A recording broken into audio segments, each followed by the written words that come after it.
So I'm going to go ahead and hit that record button. Since this is interactive and we're all trying to navigate this virtual world, I think the easiest way that we can kind of have this discussion moving forward when we ask these questions is for folks to raise their hand. That way we can make sure that we get everyone that wants to say something, and also make sure that we're not talking over one another. So Courtney and I will do as best we can to call on folks that raise their hand when we get to that discussion point here. So a little bit about the format of tonight's questions. So we have two topics, as Scott mentioned. So we have land use, and then we also have housing and economy. And as I mentioned, there are a number of questions that are surrounding those two topics. So within land use, we are going to be talking about growth and complete neighborhoods. And so there are going to be two questions surrounding that topic. The second subtopic within land use is missing middle housing, and we'll have three questions that we're going to be asking participants tonight. And then we're going to switch gears to our second major topic, which is housing and economy, where we're going to have really kind of three subtopics within that. We're going to have housing options, where we'll ask a question about kind of different housing options that folks would like to see in the neighborhood. We're going to talk a little bit about displacement. And finally, within housing and economy, the third subtopic is homelessness. So we'll have a question on homelessness in the area. So if you're kind of doing the math, we're going to have roughly 6 to 7 minutes per question. So Courtney and I are going to kind of do our best to keep everyone, moving along. We want to make sure that we get feedback on every single question. We also realize that that's probably not enough time to have a really robust discussion. So there will be opportunities to continue to send us feedback during this phase 2 process. And so before we leave tonight, I'll make sure that my email is in the chat. So folks can feel free to email me directly, or of course you can continue to visit our project website for updates and continue to provide feedback there. And then of course we do have those surveys open, which allow folks to really kind of give us more in-depth discussion. So last point here, as I mentioned, and as was just noted earlier, we are using new technology tonight. And so there might be some hiccups along the way, and I'm going to have to kind of toggle between a couple of different screens here, but please holler if you can't hear anything. And I just thank you in advance for your patience as we're trying to, again, navigate and continue to navigate this virtual world during COVID. So with that, let's go ahead and get started. And again, just wanted to welcome everyone. So we are in the Virginia Village group here, the Virginia Village neighborhood. And so what I will do is I'm going to share my screen here, and we're first going to talk about growth and complete neighborhoods, so focusing on land use. And I'm going to show you a little bit, let's see here, there is my PDF. Hopefully folks are seeing that.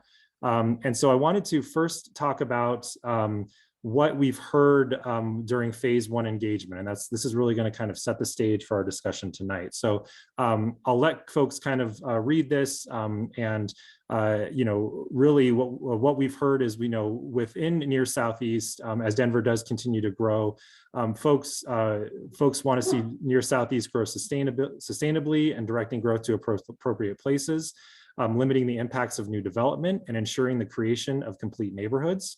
It also means integrating missing middle housing. So that's developments with 2 to 20 units, such as duplexes, townhomes, and small apartment buildings into neighborhoods. And so our questions tonight, before we get to those, will really kind of center around a couple of things. And so what we're asking there are several ways that we feel that growth can be distributed in the near Southeast area or within Virginia Village. And there are different trade-offs associated with each. So by directing growth to specific locations, we can ensure that new development improves the neighborhood and helps to achieve the plan's vision. And so the following questions, which I'll get into in just a moment, will help determine how the plan should guide that growth, as well as what elements are most needed to create complete neighborhoods, as well as what type of missing middle housing options are appropriate in each neighborhood, and where and under what circumstances they should be permitted. So those are going to be the questions that we're going to ask tonight. And I'm going to switch over to another screen here, and bear with me. And we're going to start our first question here. So hopefully folks can see that, and one second here.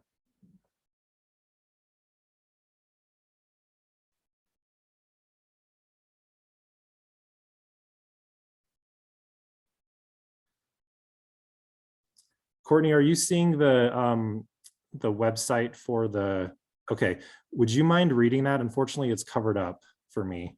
So Okay. as I mentioned, this is going to be an interactive poll. And so I believe it's at the top. So Courtney's going to read off the website. And so we're encouraging folks to use their phones or their computer to log in, and you can participate in real time to these questions.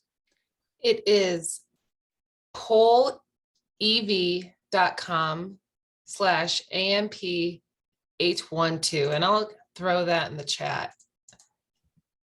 Let's see here.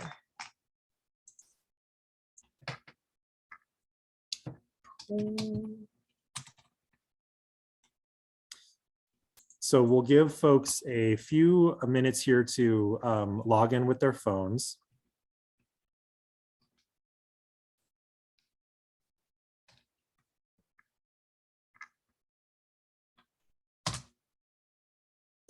And so, yep, thank you, Courtney. So as Courtney mentioned, it's pollev.com/AMP812.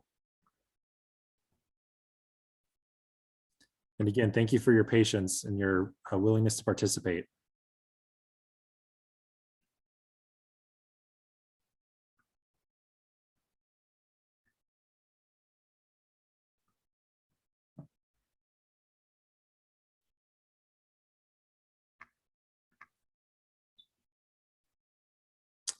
Okay, so as folks log in here, the first question is on the screen here and is in real time. So when thinking about growth scenarios, our team would like to know which growth scenario you would like to see in the near southeast. Please rank the options from most desirable to least desirable. So you can see here that we have our options are concentrated at major centers such as Colorado Station, focused at centers and around a few major intersections like Colorado and Evans, Monaco and Evans, and Leetstone and Quebec. Our growth, which is spread among larger centers like larger centers like local centers like Florida and Holly, and at many intersections along corridors, or distributed evenly along corridors and centers, or less growth in centers and corridors and more within the neighborhoods. And so we'll give folks some time to go ahead and rank those. Looks like we're getting a few responses already, which is great.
Okay, well, we'll let folks continue to respond, and please feel free to take your time and really think about this. But for those of you that have already responded, we would love to hear from you. And so, as you can see here, we've got, as it stands right now, we have the number one option chosen was growth, which is concentrated at major centers like Colorado Station. So is there anyone that is that chose that as kind of their first option that would kind of like to talk a little bit about why they chose that?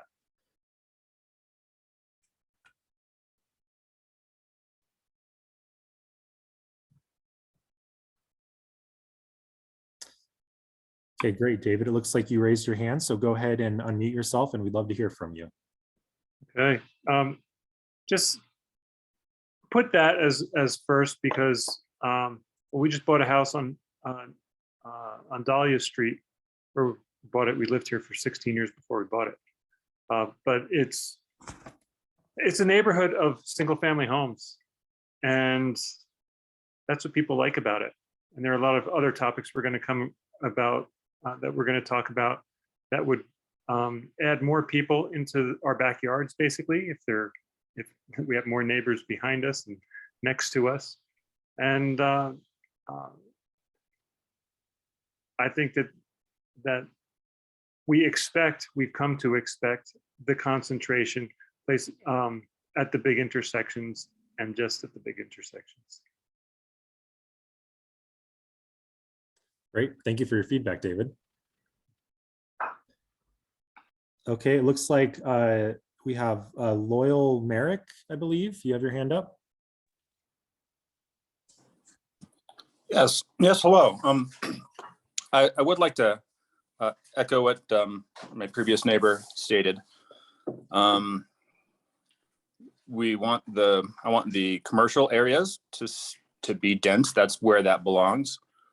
Our family moved into this neighborhood because it was a relatively quiet place where we could have our kids be safe and not feel congested, have less opportunity for conflict. And we like it the way that it is here. So when we go out to Evans, we don't really like to see the empty stores. That's where you'd want to do commercial stuff. So the idea that we would want to get stuff that would be on Evans and bring this into our neighborhood, let's just say that's not desirable. And thinking about that actually puts me in a very sour mood. And that would be a great way to turn a placid neighborhood into a place that was full of conflict. And I think a great deal about my home being a place for safety for my family. And if that was to change, well, let's just say that would be not ideal. Thank you. Great, thank you for sharing.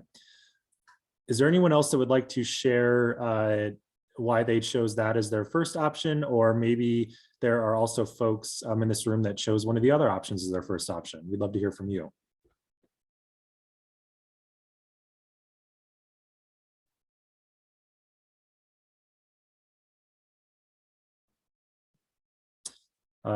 Jason, it looks like you have your hand up. Yeah, sure. I just have a quick question for you. Is this mostly saying growth in terms of commercial or residential? And I think most people on here are concerned about how the residential area grows when we're talking about affordable housing and everything. Yeah, so that's a great question. So we will have, we do have a question specific to housing options and affordable housing later on, but it's really kind of, I think, we're thinking about this, more generally. So it includes both residential as well as kind of commercial and retail. So specific to land use, this is kind of an all-encompassing question. When you think of growth, it really can kind of be what you think of it as, but from our perspective, we're really thinking about a mixture of residential or also commercial and retail.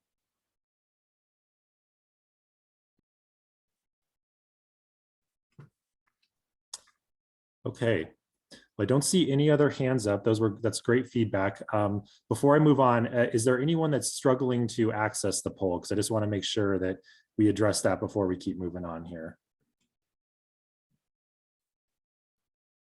Did Wallace want to say something? I did. I think when people live in a residential neighborhood like ours, you like to think of a simple development of some compatible housing and some local neighborhood coffee shop, restaurant type of places. But major residential development and significant commercial development, I think is just natural that you have the order that you have. You go from centralized places like Colorado Station down to the least favorable is more within the neighborhoods. People don't want the major development in the residential area. I don't think there's anything surprising about this order at all.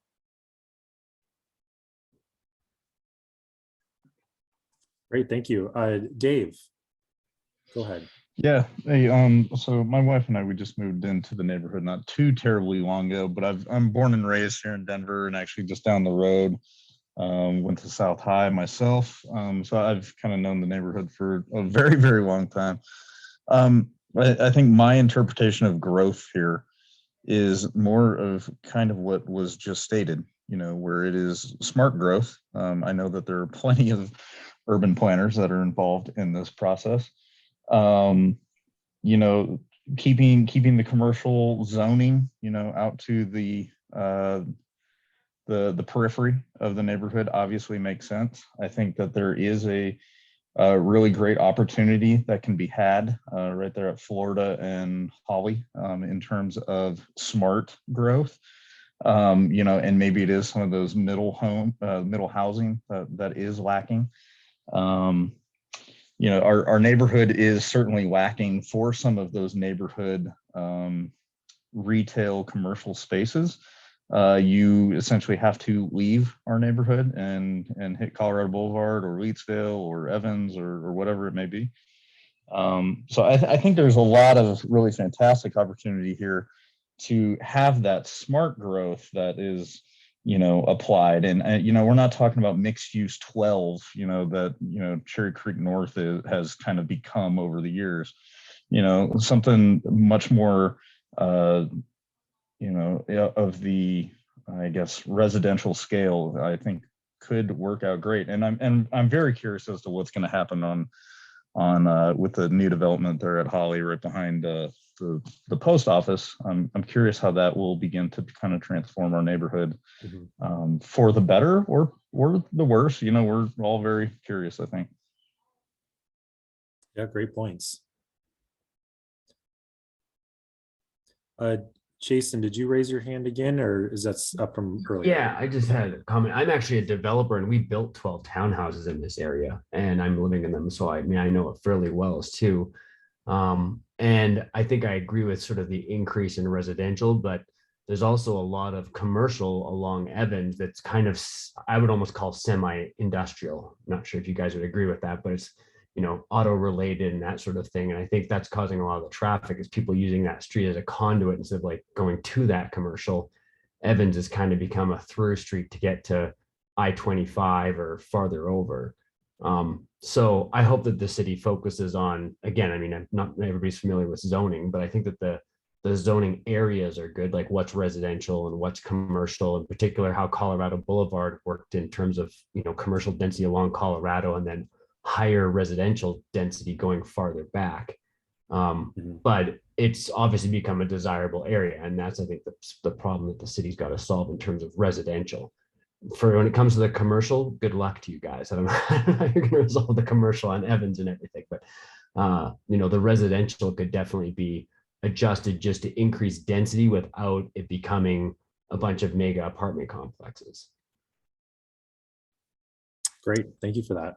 And I will note, because it's been brought up a couple of times, we certainly are going to be talking a lot about Evans Avenue throughout this process. So please continue to stay involved and kind of help guide us through those discussions. So with that, why don't we go ahead and move along, and let's go to our second growth and complete neighborhoods question. So this is in front of you here. Hopefully everyone can see this. The question is elements of a complete neighborhood. Which elements of a complete neighborhood should be prioritized in areas seeing additional growth? So select your top three. So we'll give folks a little bit of time to think through this one. So again, we're looking for elements that you think make up a complete neighborhood. So we have affordable housing, housing for certain groups like senior or family friendly, improved design, increased setbacks, enhanced landscaping, publicly accessible open space, historic preservation, community serving businesses, improved mobility options, greater sustainability, or other. So we'll give folks a couple more minutes to. Can I just ask, what are you defining as improved design? Like that architectural design, or what is that? Yeah, so we're thinking think of like aesthetics. So architectural design is certainly something that we think about. We also can think about kind of more like the public realm. So sidewalks, open kind of windows facing the street, buildings up to the street. So improved landscaping, tree canopy, things like that.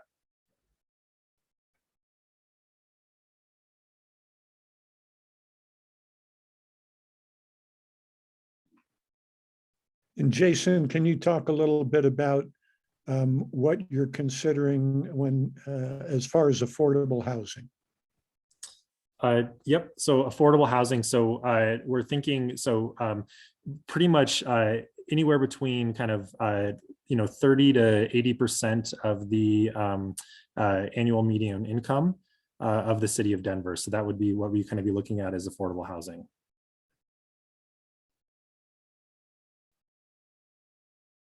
Can you talk a little bit more about who is 80% AMI? Yeah, absolutely. So the type of affordable housing, I think, Cashman, that you're speaking to, this type of affordable housing are, our teachers, they are our firefighters, our police officers.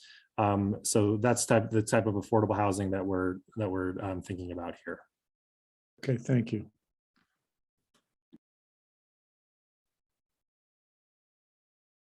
So let's give everyone about 30 more seconds here. Getting some good results.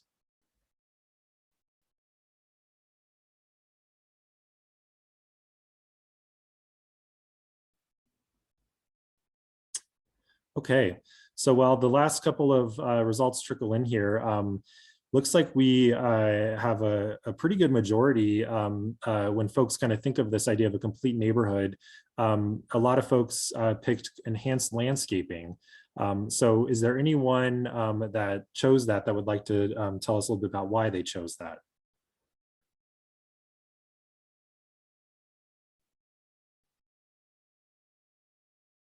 So we have enhanced landscaping followed by publicly accessible open space. Jason, looks like you have your hand up. Yeah, believe it or not, as a developer, I picked that. And, when we built the new townhomes, we were required to do certain setbacks and obviously have some space between the street and the sidewalks. And so we have these really nice sidewalks, but the rest of the neighborhood is pretty disconnected and dilapidated from that. People do a huge amount of dog walking around here. They obviously like the green space. Our particular stretch of property is very popular because of that. And so I don't think that people in this area would object if that landscaping kind of green space and sidewalk improvement. I don't think the sidewalks need to be bigger necessarily, but I think that's something that gets I just know it gets highly used. And I think it'd be more desirable just to, in general, create more greenery without creating, a massive park. It's a way to resolve creating some green space and attractiveness within the neighborhood without having to take out a bunch of houses or claim a bunch of land in order to create a single large green space. Great. Thank you, Jason. And that's certainly a common theme that we've heard during the phase one engagement. And sorry, one more thing on that too. I feel like that kind of equally improves a neighborhood across multiple houses versus if you build just one large open space. I'll use a dramatic example like Wash Park. All the real estate neighboring that becomes very expensive and very popular versus if there's just better landscape and green space kind of throughout a neighborhood, it kind of equally creates value across the entire neighborhood. Good feedback. Thank you. Maria, you have your hand up. Yes, as I drive on Holly, just north of the post office by the CDOT, the old property there, and the new complex that's going in, this becomes more obvious to me when I see that one building that's smack there on Holly. I know in that development, they're going to have on the south side, because of some water easement or something, there's going to be a park type of area. It seems like a lot of our corridors, there's no greenery anywhere.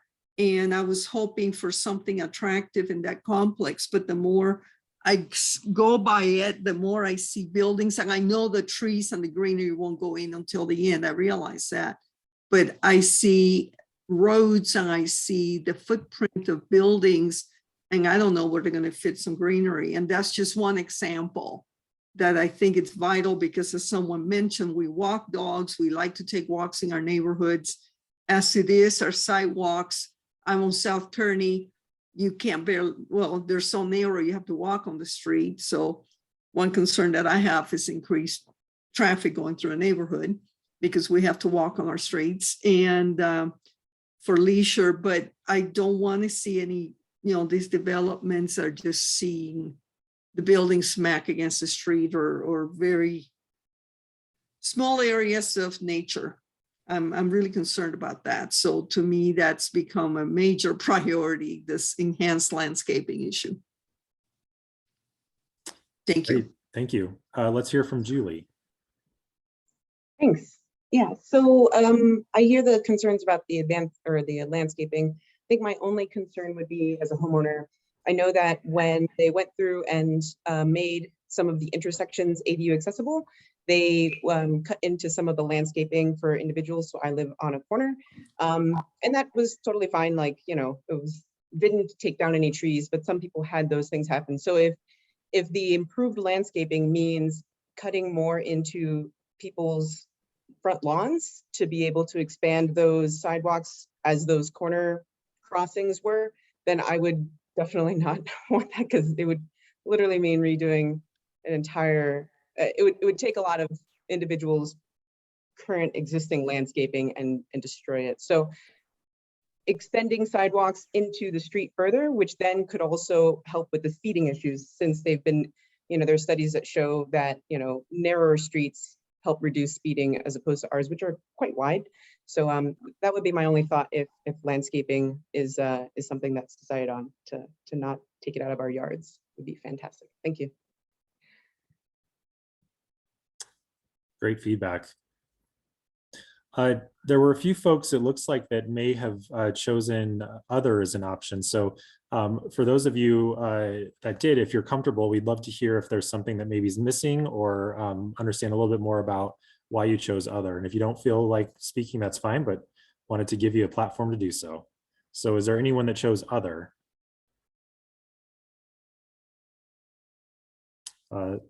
Loyal, it looks like your hand's up. Yes, thank you. My biggest concern is for the safety of my wife. She's a letter carrier who delivers from Jasmine to Colorado Boulevard on Evans. She's not safe, and very often she tells me about encounters she has with vagrants that harass her and make her feel unsafe.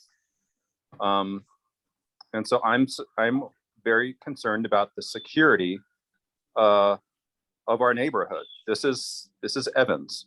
This is where my wife lives, where she works, serving the community. And we have all these burned down trailers. Took forever to get them removed. There is a lack of law and order. And this is a first obligation of any government, is to first make people safe. And so thinking about landscaping and all of that, that's really nice. I like good landscaping. But when my wife is not safe, yeah, that's a big problem. So that wasn't included, and that needs to be top of the list.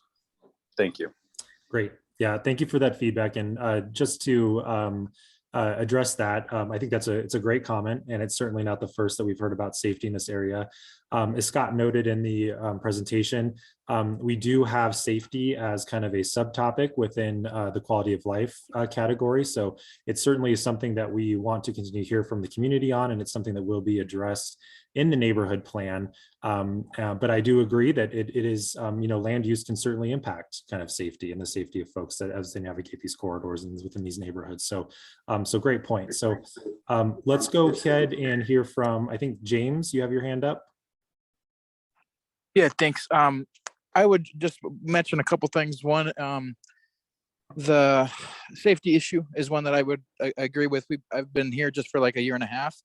And in that time, I live right between Evans and Jewel. And in that time, my car has been broken into. We've had several of those instances on the street.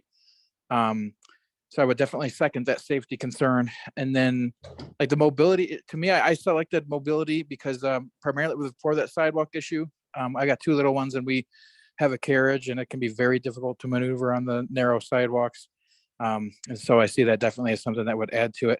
Another piece, and I'm not sure if this is for this session or maybe for the next one, but just like an update to Cook Park, updating the playground and that kind of material, as in updating the this walk around, the walkway around there, I think would be a priority too.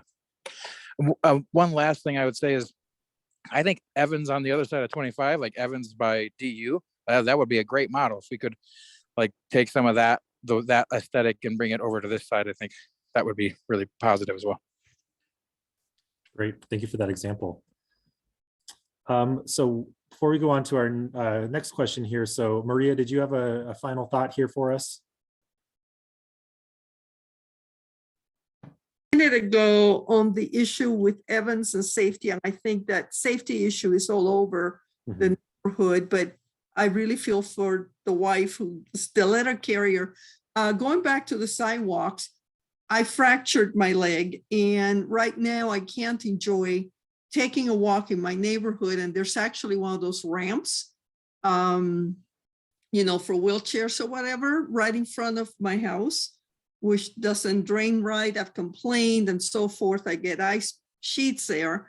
Anyway, so we have these wonderful ramps that were put in for more mobility. However, the sidewalks are barely enough to push a walker if you're lucky. So it's kind of an oxymoron that we have these narrow sidewalks. I would not dare try to get a wheelchair, even a narrow one, to go down our sidewalks in our neighborhood. And I don't understand the whole logic of how that was done. And with the individual who mentioned that, you know, when those mobility easements or whatever go in, we lose part of our yards. I know that if they ever fix the one in front of my house, they told me they're going to take a chunk out of my yard. So again, wonderful ramps, but we can't use our sidewalks if you're not able to move easily, like I can't right now. Yeah, So well, I'm very concerned now that I'm in the group of people that have mobility issues. Fortunately, it's a short-term situation, but it really, I'm very sympathetic to those that unfortunately have to deal with it all the time. Yeah, well, thank you. And I'm very sorry to hear about your leg. And, you know, it is interesting. And this will, I'll just kind of put in a quick plug here before we move to the next question here. You know, as Scott mentioned, we did an analysis of this area. And what was really kind of fascinating to me is, you know, much of Virginia Village does have a sidewalk, but to the points of many folks on this call tonight, those are very narrow sidewalks. And so you kind of start to question the usefulness of those sidewalks. It's great to have one, but if you have to walk single file down it, or if you have to be careful with the cars in the road and the ice, you know, from storms, it really becomes difficult to navigate the neighborhood. So it's something that certainly is on our radar. And again, I would encourage folks to kind of look at that briefing book that kind of talks about, you know, captures some of those issues. So why don't we go ahead and move on, because we are certainly quickly running out of time here. I am going to switch to our next topic here, and this is missing middle housing. So we've talked a little bit about that. I'm toggling back to this screen here. Hopefully folks can see this. So just to remind everyone, within, let's see. Oh, you know what? I'm jumping the gun here. Okay, so we're just going to keep going here. We've got a couple more questions. So this is specific to missing middle housing. And so this is a kind of a picture question, but again, we want you to vote for all the options that you think would be appropriate. So the pictures here are what we consider examples of different types of missing middle housing. So again, we define that as anything between 2 and 20 units. So we're asking folks with your phones to please select all of the options that you think would be appropriate someplace within the Virginia Village neighborhood.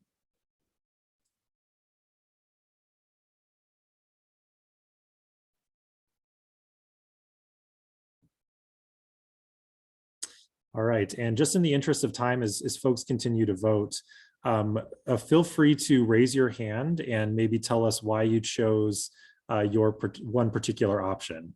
And I've got a couple of hands up, so I don't know if that's from previous, and I certainly would also encourage folks that haven't had a chance to respond tonight, feel free to raise your hand and we'd love to hear from you.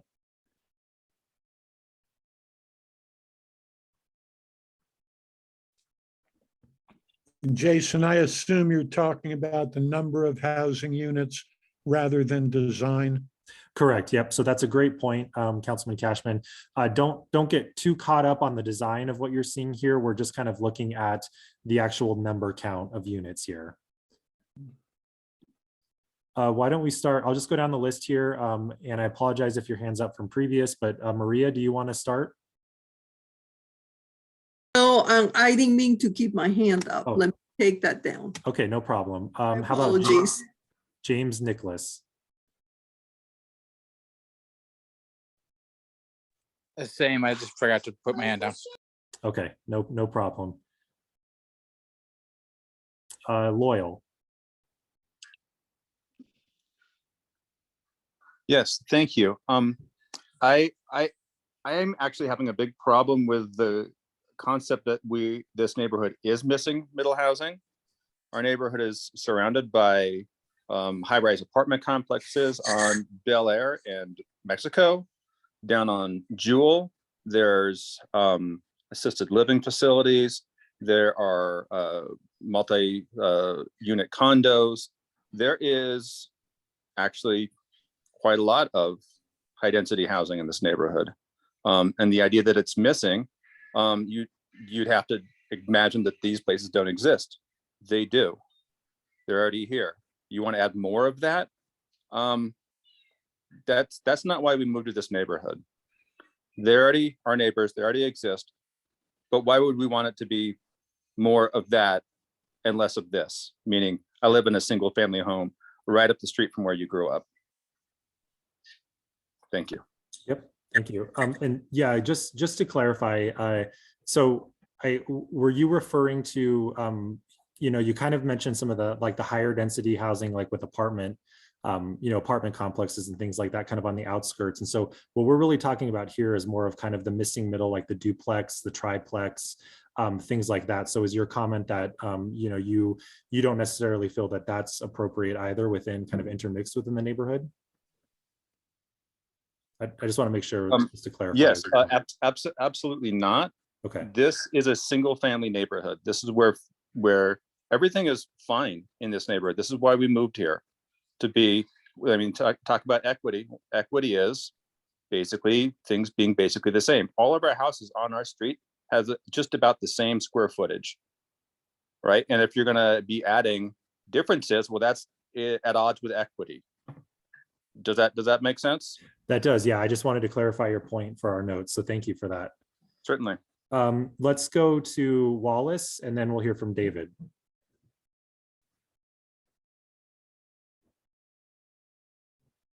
Oh, Wallace, I think you're on mute. One of the things about Virginia Village that has always been so nice, I've lived here 37 years,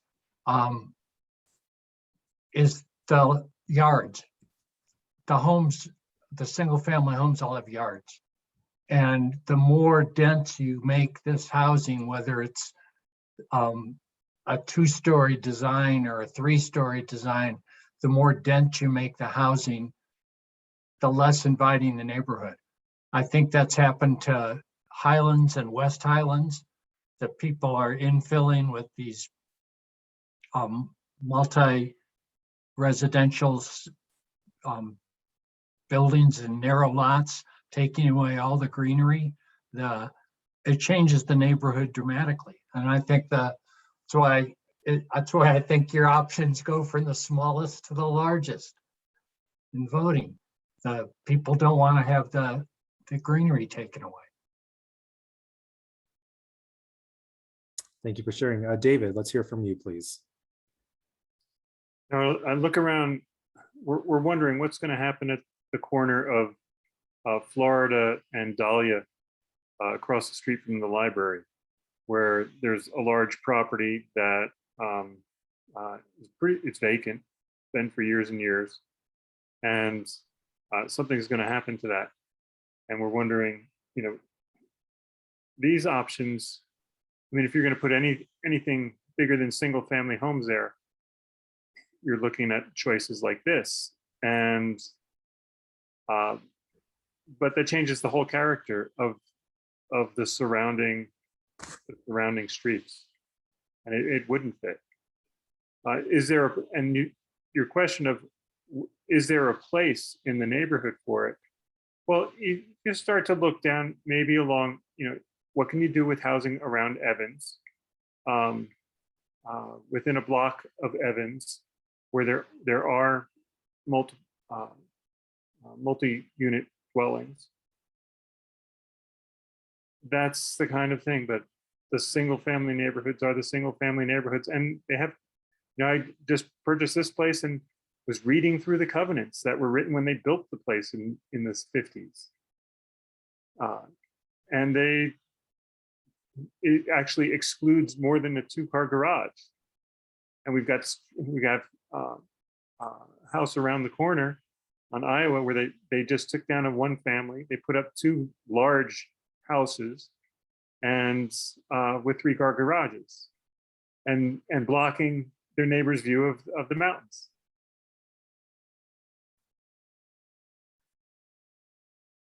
So the character is changing. Great, thank you for your thoughts. Let's go ahead and go to what will most likely be our final question tonight. And there was a question that was asked in the chat if these questions will also be a part of the online survey, and they will. So certainly would encourage folks to take those online surveys and give us continued feedback. But similar to what David was just saying, and I think this was a great transition, when we're thinking about kind of growth in the neighborhoods, and again, every neighborhood is expecting growth and should be able to accommodate growth. Thinking about the location, where and under what circumstances should these housing options be permitted in your neighborhood? And so please select all that apply. So we have corner lots along larger collector streets, on larger lots, or when the new units will be affordable. So some type of incentive program there, when the development will preserve an existing house on a property, around the edges of the neighborhood as a transition to mixed use areas, when development is compatible with the neighborhood's existing character, everywhere or other. And so we'll give folks just a couple of seconds here. And, again, in the interest of time, I think Scott did want us to come back to the room in about 6 minutes. So feel free to raise your hand and tell us a little bit about why you chose your particular option, or if there's one particular option that you'd like to discuss, feel free to let us know. So I see James, your hand is up. Is that from the previous question? Yeah, sorry, I'll take it down. Oh, that's okay. It's kind of under what conditions? Under what?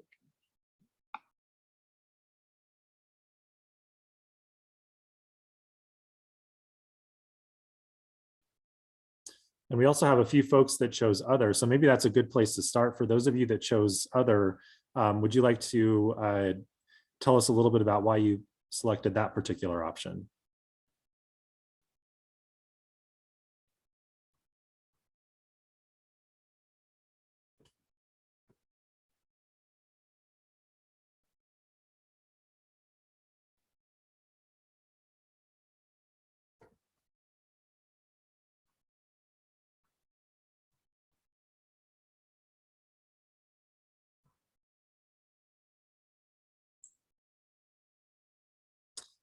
And I did just get a notice that we are going to close our breakout room here in less than a minute. So speak now or forever hold your peace. And again, I wanted to thank everyone for your time tonight and for helping us navigate the crazy technology. And just again, reiterate that we certainly did not get through all of our questions tonight, but there will be an option to answer all the questions on the online survey. So anyone have any final thoughts for us with land use and housing? Yeah, keep the character of what we've got. There's a lot of variety around Virginia Village. It's actually pretty amazing. Great. Well, thank you, everyone. Thank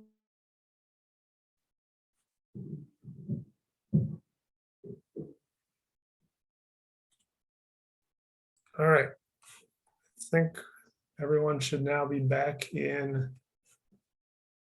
the meeting. So we'd like each group, if each facilitator can give us sort of the most important thing that your group discussed. We want to keep this quick so folks can get out of here by 7:30.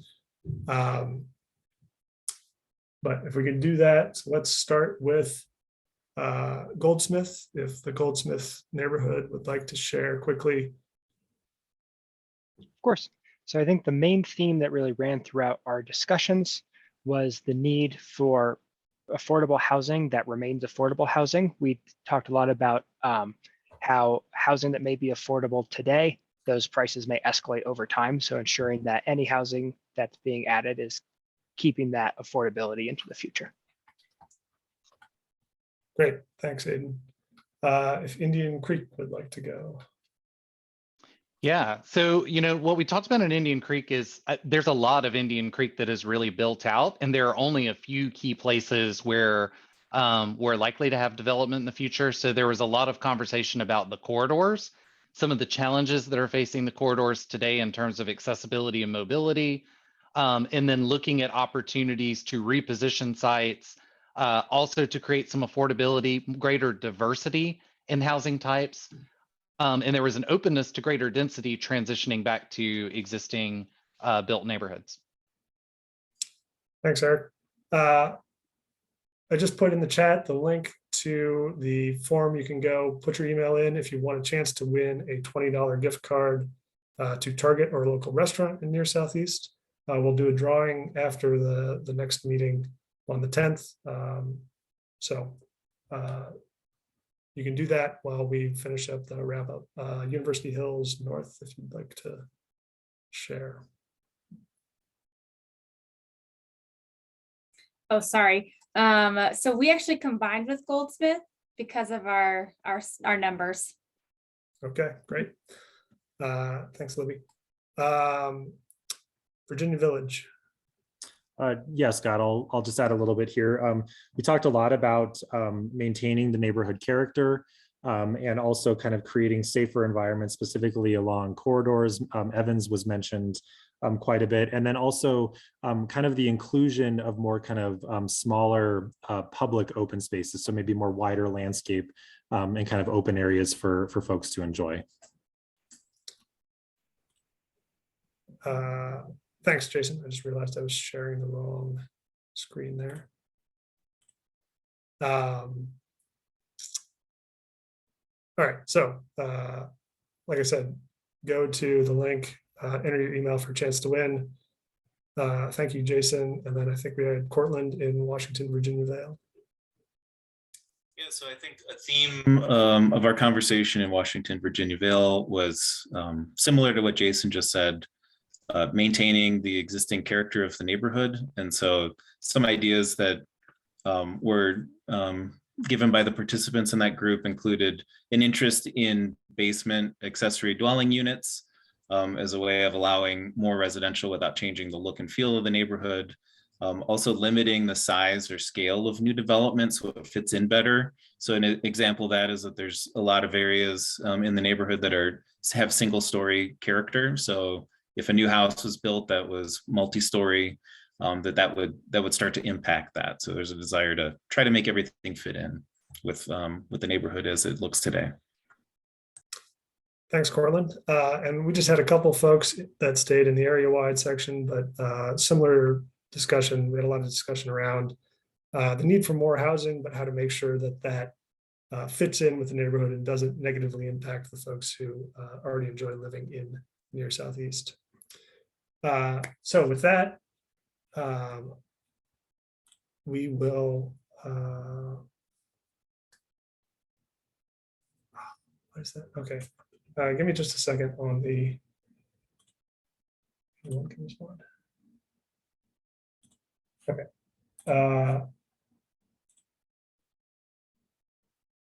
I think I fixed the form. Try it again. I'll put the link again in the chat.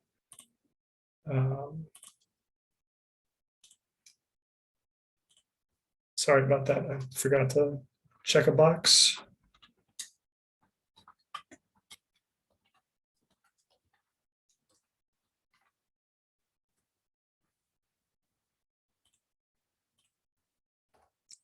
Okay, thank you everyone for participating tonight.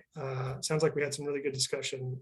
Really appreciate your patience earlier in the meeting when we had the trouble with the breakout rooms. We will try to get that fixed. For our next meeting, which as I said is Thursday, March 10th. So encourage you all to join for that again for discussions around mobility and parks and landscaping and sustainability. As I mentioned, the surveys are on the website, denvergov.org/near-southeast plan. If you have questions, there's a question form on there you can submit and we will respond. Lots of opportunities to participate coming up. So we hope you will do that and tell your friends, tell your neighbors to participate as well. With that, I will let everyone go. Just a couple minutes past 7:30. Have a beautiful Tuesday evening, and I hope to see you all next week. Thank you. Thank you all for doing this. Thank We really appreciate it. Thank you. You're welcome. Thanks for joining. Have a good one. Thank you. Good night. Good night.